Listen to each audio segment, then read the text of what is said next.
Good morning. Monday morning, 1st of September, 1st of the 9th, 2025.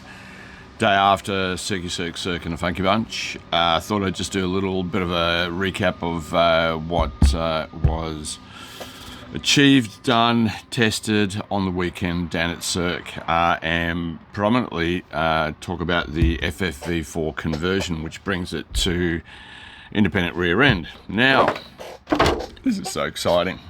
The car was awesome, absolutely awesome, and I'll explain why.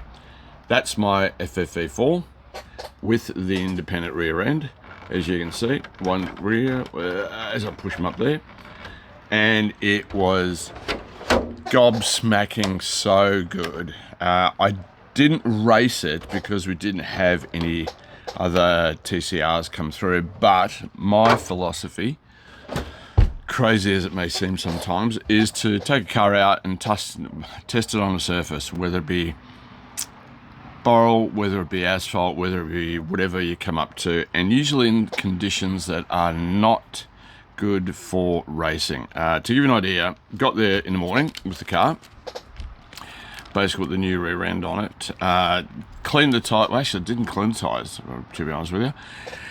Went down there with the car, just to put it on the track, just to check the steering, if it was aligned after putting it all together on Saturday night for Sunday morning. No changes to the front at all. It stays as it was. It was just basically building up the rear of the car and making sure that everything was square, and just give it a shot in the track and see what it feels like. And then, if changes had to be made them during the day in between the breaks and the races, just to get the car sort of settled for racing. It was phenomenal. The track was dirty because of the rain and the wind that we had here in the last week and a bit. It was messy. There were leaves, there was pollen, there was dust, there was bird stuff on the track, but I had to get something tried before we started racing or practicing for the races during the day, and or if any rain came through, which unfortunately did in the afternoon. Limited the amount of time I could get on the track. Pardon me. These are all 36Ms, which are the spoked black nylon 36Ms. They're plus 2mm, which still fits within the body nice and easy, but it gives about a 1.5mm to nearly 2mm width all the way around. It gives it the car a little bit of stability. It depends on how you'd like to run the car. Put the car on the track and just tested trim, make sure it was going straight, it was going nice and straight. Pull the trigger, it was nice and straight, so the tweak was good. It wasn't pulling left or right, which is the best part of it. And holy cow, went for a quick lap just to see what I could do. And at this time, the guys down there, Jade and one of the other guys, were blowing the track down. So I'm driving around them as I'm going around, but the track was dirty. There was no questions about that. It needed a good blowdown with the skill blowers. Car was phenomenal. Turn in magnificent. No loose of back end of the car at all.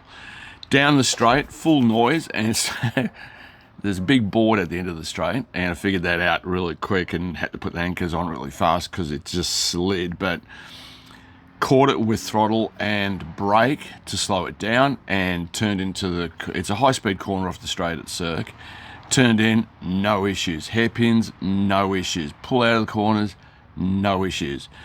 The chassis was phenomenal. It was, as the Greek man would say, brilliant.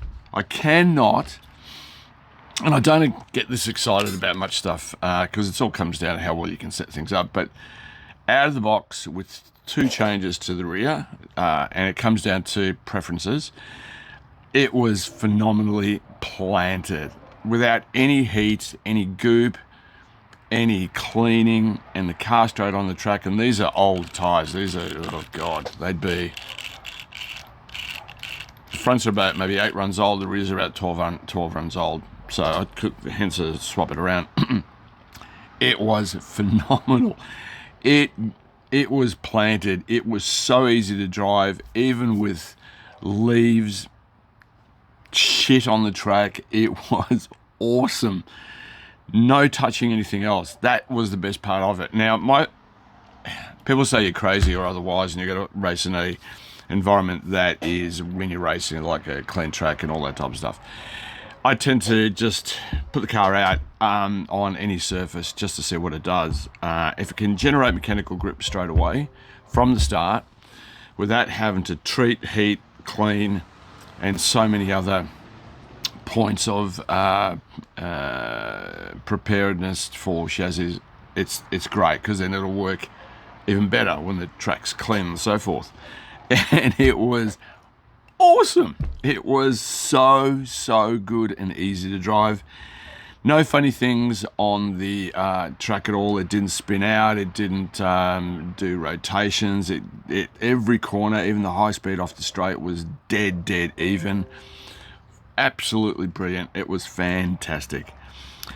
Next tryout will be next Sunday. Hopefully the weather's going to hold out for us. We'll see what it does. But I'll just give it a bit of a clean, bit of a tweak around. In comments, I'll write down what I did to the rear, and there are two changes that I did to make it to my preference. It is everyone's preference, but it's something that I've done on also the MTS. That's the other thing I've got to talk about as well. The MTS, this has come out an absolute treat. Now, whether or not it's to everyone's liking, and I'm a lazy driver, I'm not an aggressive driver, this thing was so planted, so easy, and it might suit someone else's ability to be better. There's a loose screw there, I just saw it. Their ability, they can change it by doing a couple of little things. By the way, I ran no sway bar on the rear because I know that the grip was really low, or was going to be really low, just to see what the car did.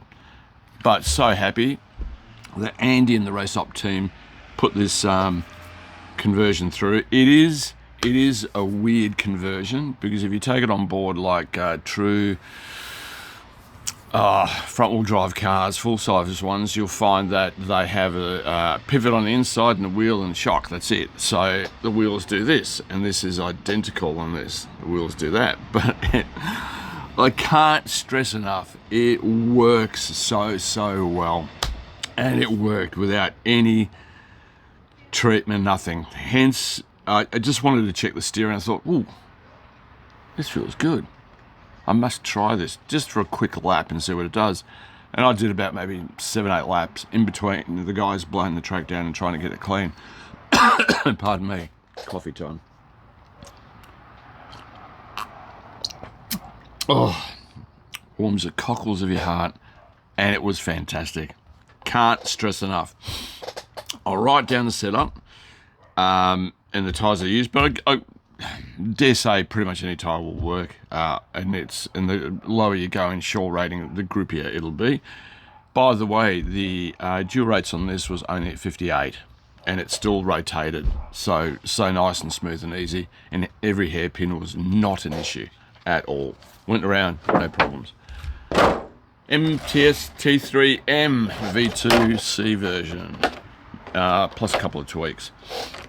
Put this in 13.5 to try and actually get some track times down for the Nationals coming at end of November. So that's the chassis I'll be running.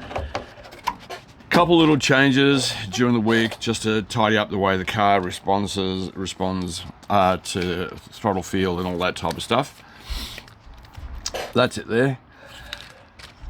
The last setup that I put up, the last setup for the car that I put up, and I still run the Raz shocks. On the Sunday, absolutely planted in 13. A little bit dubious on trying to get it sort of working, that I know I've got to get it to a point where I can try and make an impression in WA. Got to the front in the heats and pulled out a 5-second lap on everyone else on the track. And there was a couple of guys there that are capable of actually out driving me. There's no issue. There's no doubt there at all. But an easy 5-second gap and going for the win with about 30 seconds to go or something like that. And flipped the car over. Lost 3 seconds, still won by 2 seconds. Car's set. Car's good. Can't complain. Made me look like a legend. And the one thing that I know that I've achieved with the car, or my driving, hence some good driving sometimes, some bad driving other times, is if I can make Nigel George smile, I'm having a good day, or a chuckle. I'm having a good day. That's it, guys. I'll put the details of the FFV4, and I ran a Civic body on it. I like this more than Yaris. I don't know why, it just feels a lot better to drive. Yaris is good, but that just makes it a little bit better. I'll put the details of what I did to that, and there are pictures on RaceOp support page, on RAB Hobbies page. There's pictures of me putting the whole thing together and all that type of stuff. But I write down what I did on the rear, and there's only 2 changes from the kit. Thank you very much for your time. It's greatly appreciated. Hit the like, subscribe button down on the bottom corner there. The more likes and support I get, the more of these I'll make. If you don't mind being annoyed by moi, please do so, and I'll pull myself together and get a lot more videos up, talking about the car, the electrics, what I do, what happens, what doesn't happen, blah, blah, blah, stuff like that. Keeps me entertained, keeps me out of trouble. The wife knows where I am, so she can always make sure that I'm good. But thank you for your time. It's greatly appreciated. And have a good day, and I'll catch you guys later. But please look at the comments on the details on the FFV4. Take care, guys. Have fun.